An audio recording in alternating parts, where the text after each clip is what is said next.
Hello बच्चों, question पढ़ते हैं एक बार। Find the vector and cartesian equation of the plane passing through the points this point and this point. Also find vector equation of a plane passing through this and parallel to the plane obtained above. Okay. की point समझते हैं इसका। की concept, right. की concept क्या है? Let's से एक प्लेन है, उसमें तीन पॉइंट्स हैं ए, बी और सी, और हमको इस प्लेन की इक्वेशन फाइंड करनी है। इसका पोजीशन वेक्टर ए वेक्टर है, इसका पोजीशन वेक्टर बी वेक्टर है और इसका पोजीशन वेक्टर सी वेक्टर है। तो इस प्लेन की इक्वेशन फाइंड करने का क्या तरीका है?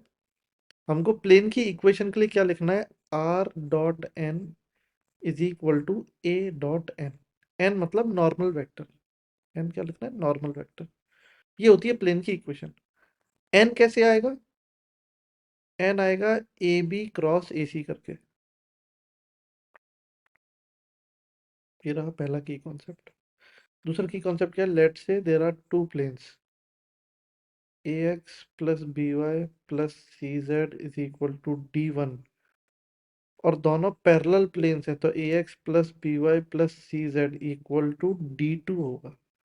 इन शॉर्ट, दोनों का जो नॉर्मल वेक्टर होगा एन वेक्टर वो सेम होगा।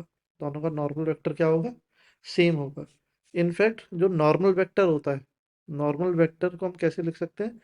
ये कोफिशिएंट की हेल्प से लिख सकते हैं। ए बी और c, this is the normal vector, है ना? क्या होगा? A i cap plus b j cap plus c k cap. ठीक है, अब क्वेश्चन सॉल्व करते हैं ना। मैं क्वेश्चन में प्लेन में तीन पॉइंट्स गिवन है, 2 2 -1, है ना? ये ए पॉइंट है, ऐसा एक बी पॉइंट है 3 4 2, और ऐसा ही एक सी पॉइंट है 4 3 1, है ना? नॉर्मल वेक्टर सबसे पहले फाइंड करना है। नॉर्मल वेक्टर के लिए हमको क्या फाइंड करना है? नॉर्मल वेक्टर ऐसे लिख देते हैं, a b cross a c. A b cross a c, है ना? नॉर्मल वेक्टर आ जाएगा आई जे के। ए बी वेक्टर लिख रहा है, ए बी वेक्टर मतलब हेड माइनस टेल कर देते हैं, तो 3 -2 is 1, 4 -2 is 2, and 2 -1 is 3। Similarly a c vector लिखना है, हेड माइनस टेल कर देते हैं, 2 1 और -2।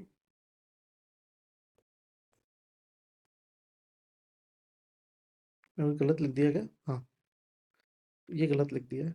ये है 706, 706। ओके, तो ये भी चेंज हो जाएगा। ये आ जाएगा 7 -2 5 -2 और -7, ये आ जाएगा, है ना? लिख लेते हैं एन वेक्टर। आएगा आई कैप टाइम्स, आई कैप टाइम्स +7 आएगा।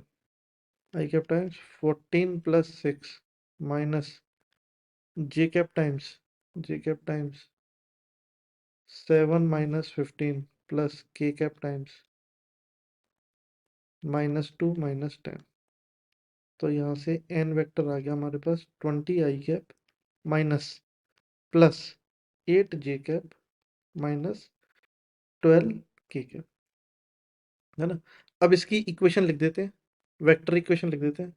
वेक्टर इक्वेशन क्या आएगी? R dot n is equal to a dot n, मतलब आर डॉट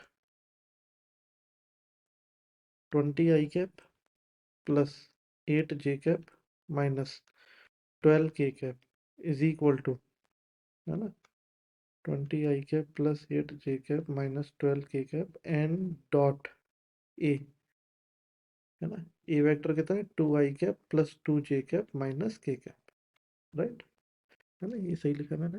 हाँ, आ गया are dot 20 i cap plus 8 j cap minus 12 k cap is equal to, इसका dot product करेंगे तो ये आ जाएगा 68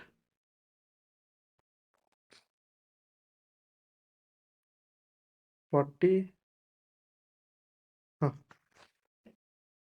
68 आ जाएगा ना। दोनों साइड से 4 4 कैंसिल भी हो रहा है, 4 4 कैंसिल भी कर देते हैं, थोड़ा सा छोटे छोटे नंबर्स बना देते हैं। 5 i cap plus 2 j cap minus 3 k cap is equal to 7। ये आ गई vector equation of that plane. Vector equation. अगर कार्टेशियन इक्वेशन चाहिए तो आर जो वेरिएबल वेक्टर है इसकी जगह x i cap plus y j cap plus z k cap put कर दो, है ना। तो जैसे ही पुट करेंगे तो 5x plus 2y minus 3z is equal to 17 आ जाएगा।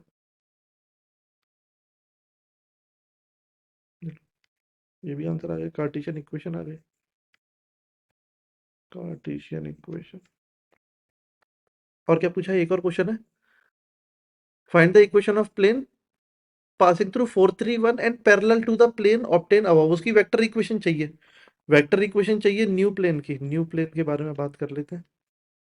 भाई वेक्टर इक्वेशन में इतना तो हम समझ रहे हैं कि 5i cap plus 2j cap normal तो सेम ही रहेगा। बस यहाँ पे क्या आएगा, n डॉट ए, जो a डॉट n लिख रहे हैं वही तो चेंज होगा थोड़ा सा, तो n तो ये भी सेम रहेगा डॉट। बस a लिखना पड़ेगा। a इस बार क्या है, 4 3 1 है ना। 4i cap plus 3j cap plus k cap. चलो डॉट ले लेते हैं। ये तो आएगा r dot 5i plus 2j minus 3k is equal to 5 4 = 26 minus 3 कितना आ गया, 23 आ गया। r dot 5i plus 2j minus 3k is equal to 23। एक और आंसर आ गया। Thank you.